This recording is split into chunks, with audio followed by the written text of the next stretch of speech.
J and R. Kelly were both performing in the concert. Just taking the extra.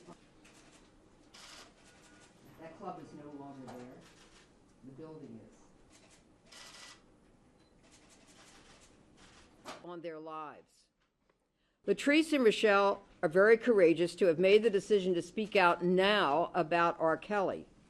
For years, they were embarrassed about what happened that night, and they were not sure if they should blame themselves for what happened when they were teenagers.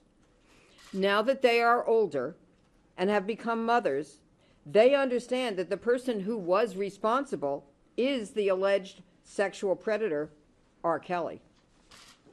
He used his fame and the assistance of some of those who work for him to manipulate and victimize two starstruck teenagers who, prior to the night in question, would never have imagined that a celebrity whose music they loved would take advantage of them to selfishly satisfy his sexual desires. To R. Kelly, I'm sending this message. You have nowhere to run and nowhere to hide. You have been able to get away with your predatory misconduct for far too long. And to date, the only ones who have paid the price of your misconduct have been the young women who allege that you have victimized them. Now, all of that has changed. Your victims are now surrounding you and crying out for justice.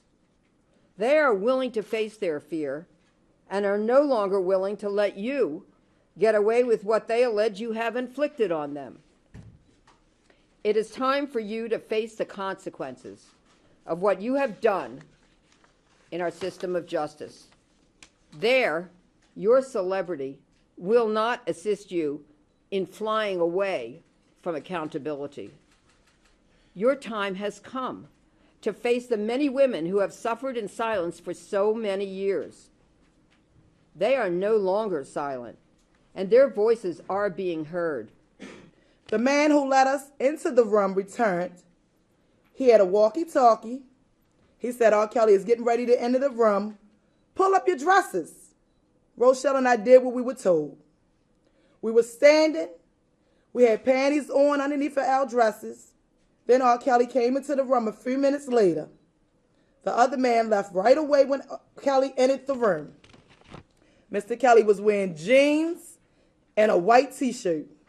His penis was out and over top of his pants. When Kelly was alone with me, he asked me to perform oral sex on him. I was under the influence of marijuana and alcohol, and I did it. He then had sexual intercourse with me, even though I did not have the capacity to consent. When I first met R. Kelly that night, I was very happy and excited because I was young and I was starstruck. However, now that I'm an adult, I feel hurt by what he did to me when I was only 16 years old and under the influence of alcohol and marijuana, which was provided to me at this after party.